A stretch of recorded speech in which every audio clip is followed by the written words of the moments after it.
ಪ್ರಪಂಚದ top growing ಕಂಟ್ರೀಸ್ಗಳಲ್ಲಿ India ಕೂಡ ಒಂದು. ಅದರಲ್ಲೂ ಹೈಲಿ ಪಾಪ್ಯುಲೇಟೆಡ್ ಕಂಟ್ರಿ ಆದಂಥ ಚೀನಾನ ಹಿಂದಿಕ್ಕಿ ನಂಬರ್ 1ನೇ ಸ್ಥಾನದಲ್ಲಿ ಅಲಂಕರಿಸಿರುವಂತಹ ಭಾರತ 76.32% ಪ್ರಮಾಣದಷ್ಟು ಜನಗಳು ಹೈಲಿ ಎಜುಕೇಟೆಡ್ ಆಗಿ ಡಾಕ್ಟರ್ಸ್, ಇಂಜಿನಿಯರ್ಸ್ ಗಳಾದ್ರೆ, ಇನ್ನ ಕೆಲವರು ಯಾವುದೇ ರೀತಿ ಓದದೆ ಸಣ್ಣ ಪುಟ್ಟ ಕೈಗಾರಿಕೆಗಳಲ್ಲಿ ಕೆಲಸ ಮಾಡ್ತಿದ್ದಾರೆ. ಇನ್ನ ಕೆಲವು ಜನಗಳು ಅಕ್ಷರಸ್ಥರಾಗಿನೂ ಬೆಗ್ಗಿಂಗ್ ನ ಚೂಸ್ ಮಾಡ್ತಿದ್ದಾರೆ.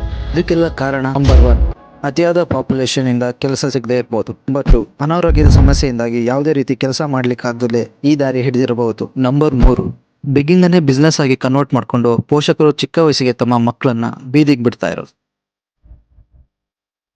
ಇವೆಲ್ಲ ನೋಡಿದ್ಮೇಲೆ ಅನಾರೋಗ್ಯ ಹಾಗೆ ಮಕ್ಕಳು ತಂದೆ ತಾಯಿಗಳನ್ನ ಬೀದಿಗೆ ಬಿಟ್ಟವರ ಜೀವನ ಹೇಗಿರುತ್ತೆ ಅನ್ನೋದನ್ನ ನಾನು ಈ ವಿಡಿಯೋದಲ್ಲಿ ಎಕ್ಸ್ಪೀರಿಯನ್ಸ್ ಮಾಡ್ತಾ ಇದ್ದೇನೆ. ಬನ್ನಿ ನೋಡೋಣ.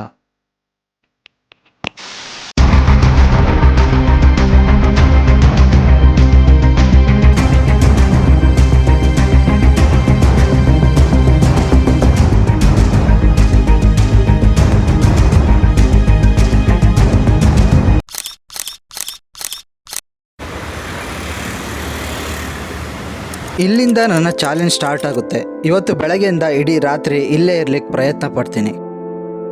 ತಿನ್ಲಿಕ್ಕೆ ಆಹಾರ, ಕುಡಿಲಿಕ್ಕೆ ನೀರು ಪ್ರತಿಯೊಂದು ಜನಗಳ ಹತ್ರನೇ ಕೇಳಿ ಪಡಿಬೇಕು. ಅದು ಕೂಡ ಯಾವುದೇ ರೀತಿ ಹಣ ಕೊಡದೆ. ದೂರದಲ್ಲಿ ಒಬ್ಬ ವ್ಯಕ್ತಿ ಏನೋ ತಿಂತಾ ಇದ್ದನ್ನು ನೋಡಿದ್ರಿಂದ ಅವನ ಹತ್ರ ಹೋದೆ ಏನಾದ್ರು ಕೊಡ್ತಾನ ತಿನ್ಲಿಕ್ಕೆ ಅಂತ.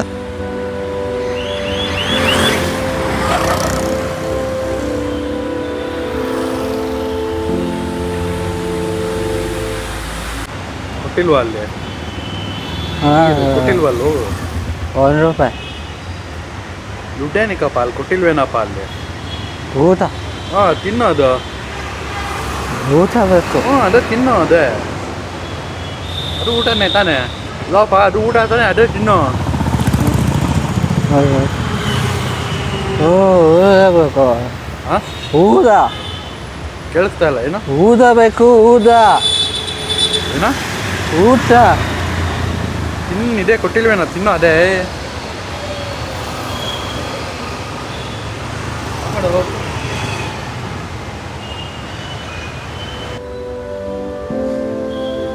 ಅವ್ರು ಕೊಟ್ಟಿದ್ದು ಒಂದು ಪೀಸ್ನ ತಿಂದು ಮತ್ತೆ ನಾನು ಬೇರೆಯವ್ರನ್ನ ಕೇಳಕ್ಕೆ ಹೋದೆ. ಆದರೆ ಇವರು ನನ್ನಿಂದ ದೂರ ಹೋದರು.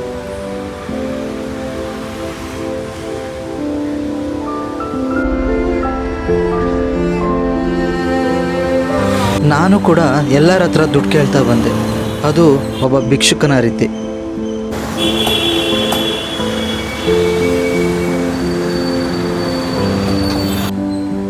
ಟೈಮ್ ಆಗಿದ್ರಿಂದ ತುಂಬ ಹೊಟ್ಟೆ ಹಸಿತಿತ್ತು. ಏನಾದರೂ ತಿನ್ಲಿಕ್ಕೆ ಸಿಗುತ್ತಾ ಅಂತ ರೋಡ್ ಸೈಡ್ ಬಿದ್ದಿರೋ ಕವರ್ಸ್ಗಳೆಲ್ಲ ಹುಡುಕ್ತಾ ಬಂದೆ.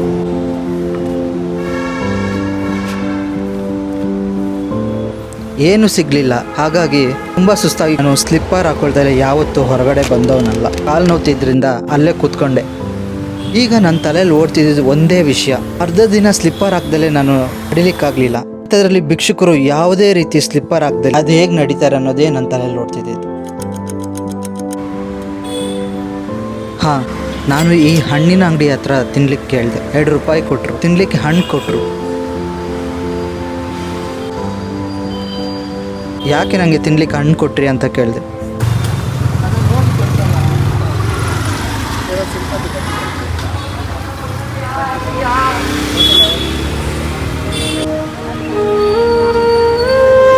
ಬೆಳಿಗ್ಗೆ ಏನು ತಿಂದಲೇ ಬಂದಿದ್ರಿಂದ ಒಬ್ಬ ಭಿಕ್ಷುಕ ಹೇಗೆ ತಿಂತಾನೋ ಹಾಗೆ ರೋಡ್ ಸೈಡ್ ಕೂತ್ಕೊಂಡು ತಿಂದೆ. ಎಲ್ಲ ಜನಗಳು ನನ್ನನ್ನೇ ಗುರಾಯಿಸ್ತಿದ್ರು. ಕೆಲವೊಬ್ರು ನನ್ನ ನೋಡಿ ಹೆದರ್ಕೊಂಡು ಓಡೋಗ್ತಿದ್ರು. ಬೆಳಗ್ಗೆಯಿಂದ ಹಸಿವಾಗಿದ್ದು ನನಗೆ ಈ ಅಂಗಡಿಯವರು ತಿನ್ಲಿಕ್ಕೆ ದೋಸೆ ಕೊಟ್ಟರು. ಓ ದೇವರೇ, ಥ್ಯಾಂಕ್ ಯು. ಅದನ್ನು ತಿಂದು ನಾನು ಅಲ್ಲಿಂದ ಹೊರಟೆ.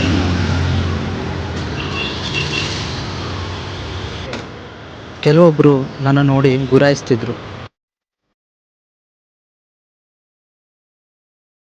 ಇನ್ನು ಕೆಲವೊಬ್ಬರು ನನ್ನ ನೋಡಿ ದೂರಕ್ಕೆ ಹೋಗೋಕ್ಕೆ ಸ್ಟಾರ್ಟ್ ಮಾಡಿದ್ರು.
ಟೈಮ್ ಈಗ 7:30 ಆಗ್ತಾ ಬರ್ತದೆ. ನನ್ನ ಊಟ ಏನಾದ್ರು ನಾನು ಹುಡುಕಬೇಕು ನೈಟಿಗೆ. ನಾವು ಅಂದ್ಕೊಂಡಂಗೆ ಬೆಗ್ಗರ್ ಲೈಫ್ ಅಷ್ಟು ಈಸಿ ಇಲ್ಲ, ಸ್ವಲ್ಪ ಕಷ್ಟನೇ ಇದೆ. ನಮಗೆ ತಿನ್ನೋಕೆ ಏನಾದ್ರು ಆಹಾರ ಕೊಡ್ತಾರೆ, ಅಷ್ಟು ಬಿಟ್ಟರೆ ನಮಗೆ ದುಡ್ಡು ಅಂತ ಬರೋದ್ರೆ ನಮಗೆ ದುಡ್ಡು ಗಿಡ್ಡು ಯಾವುದೂ ಕೊಡೋಲ್ಲ ನಮಗೆ ಅಷ್ಟು. ಕೆಲವೊಬ್ರು ನಮ್ಮನ್ನು ತುಂಬ ಕೀಳಾಗಿ ನೋಡ್ತಾರೆ, ಕೆಲವೊಬ್ರು ಕರುಣೆಯಿಂದ ಕೊಡಕ್ಕೆ ಬರ್ತಿದ್ದಾರೆ. ಮುಂದೆ ಇನ್ನು ಹೋಗಿ ನೋಡಬೇಕು ಯಾವ ಥರ ಆಗುತ್ತೆ ಅಂತ. ಬನ್ನಿ ಈಗ ಹೋಗೋಣ, ಕೇಳೋಣ ಇನ್ನೂ ಜನಗಳನ್ನೇ ಯಾವ್ದಾದ್ರು ಊಟ ಏನಾರು ಕೊಡ್ತಾರಾ ಅಥವಾ ತಿನ್ನೋಕ್ಕೆ ಏನಾರು ಕೊಡ್ತಾರಾ ಅಥವಾ ದುಡ್ಡು ಏನಾರು ಕೊಡ್ತಾರಾ ಅಂತ.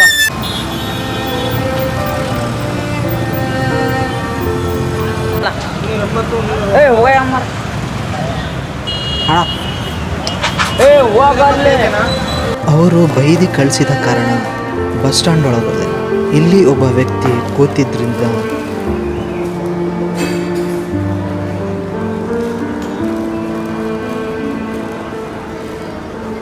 ಈ ವ್ಯಕ್ತಿನ ವಿಚಾರಿಸಿ ನನ್ನ ಹತ್ರ ಇದ್ದಂಥ ಹಣವನ್ನೆಲ್ಲ ಕೊಟ್ಟು ಅಲ್ಲಿಂದ ಹೋದೆ.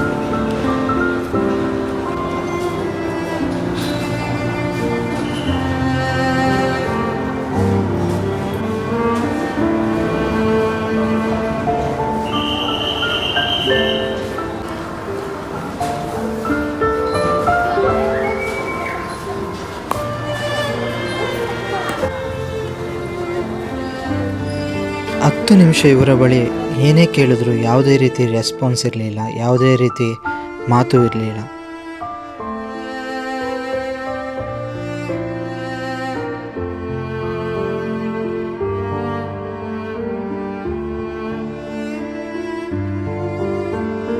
ನನ್ನ ಬಟ್ಟೆ ಗಲೀಜಿದೆಯೋ ಅಥವಾ ಜನಗಳು ಮನಸ್ಸೇ ಗಲೀಜಿದೆಯೋ ಒಂದೂ ತಿಳಿತಿರಲಿಲ್ಲ.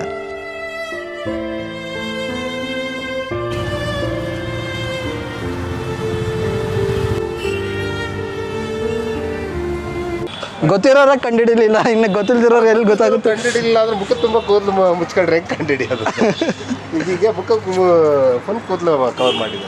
ಅಲ್ಲಿ ಆಪೋಸಿಟ್ ಇದ್ದವ್ರು ನನಗೆ ಗೊತ್ತಿದ್ದವ್ರೆ ಆಯಿತಾ, ಅಲ್ಲಿ ಅಂಗಡಿ ಬಟ್ಟೆ ಇದ್ದವರು, ಅವರಿಗೆ ನಾನು ಸ್ವಲ್ಪ ಶಾಕ್ ಕೊಟ್ಟೆ, ಹೋಗಿ ಕಂಡಿಡಿಲಿಲ್ಲ ನಾನು. ಲೇಟ್ ನೈಟ್ ಆಗ್ತದೆ, ಎಲ್ಲ ಜನಗಳೆಲ್ಲ ಅಂಗಡಿ ಎಲ್ಲ ಕ್ಲೋಸ್ ಮಾಡ್ಕೊಂಡು ಹೋಗ್ತಿದ್ದಾರೆ. ಜನಗಳು ನನ್ನ ತಪ್ಪಾದ ರೀತಿಯಲ್ಲಿ ನೋಡಿ ನನ್ನಿಂದ ದೂರ ಹೋಗ್ತಾ ಇದ್ರು.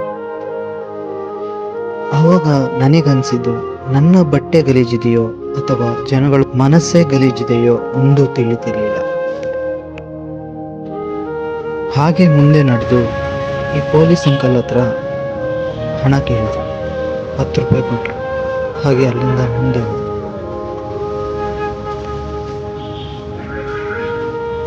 ಬೆಳಗ್ಗೆಯಿಂದ ಕೆಲವೊಬ್ಬರು ನನ್ನ ತಿನ್ನಲಿಕ್ಕೆ ಆಹಾರ ಕೊಟ್ಟರು, ಹಣ ಕೊಟ್ಟರು.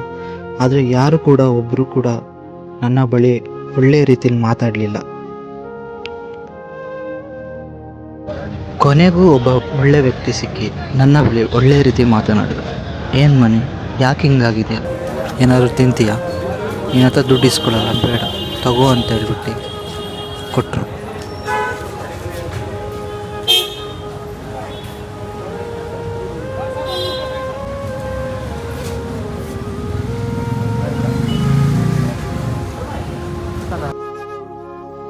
ನಾನು ಇಷ್ಟು ಜನದಲ್ಲಿ ಬೆಳಗಿಂದ ನೋಡಿದ್ರೆ ನೀವೇ ಒಳ್ಳೆ ಮನುಷ್ಯ ಅಂತ ನನಗೆ ಅನಿಸಿದ್ದು.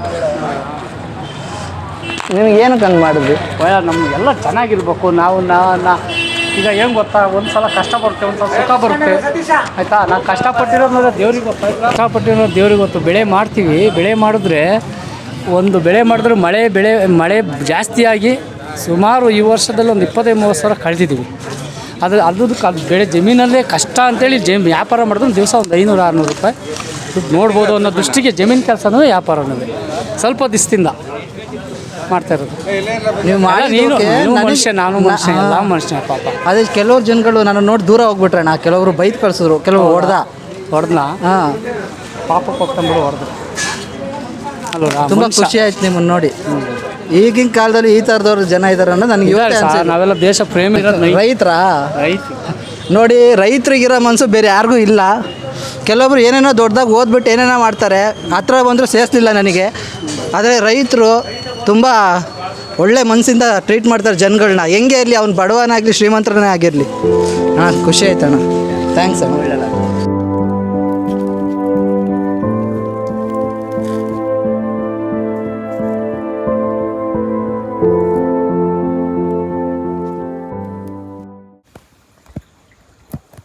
ನಿಮಗೆಲ್ಲ ಟೈಮ್ ತೋರಿಸ್ತೀನಿ ನೋಡಿ. ಆಲ್ಮೋಸ್ಟ್ 3:40 ಆಗ್ತದೆ. ಬೆಗ್ಗರ್ ಚಾಲೆಂಜ್ ಮಾಡೋದು, ಈ ಭಿಕ್ಷುಕರಾಗಿ ಬಾಳೋದು ಅಷ್ಟು ಈಸಿ ಇಲ್ಲ, ತುಂಬಾ ಕಷ್ಟ ಇದೆ ಇದು ಮಾಡೋಕ್ಕೆ. ಅನಿಸುತ್ತಾ ನೋಡಿ, ಎಲ್ಲರೂ ಬಂದು ಇಲ್ಲೇ ಕಸ ಹಾಕೋಗ್ತಾರೆ ಎಲ್ಲ. ನೋಡಿದ್ರಲ್ಲ ಜನಗಳು ಹೆಂಗೆ ಟ್ರೀಟ್ ಮಾಡ್ತಾರೆ ಒಬ್ಬ ಭಿಕ್ಷುಕನ ಅಂತ.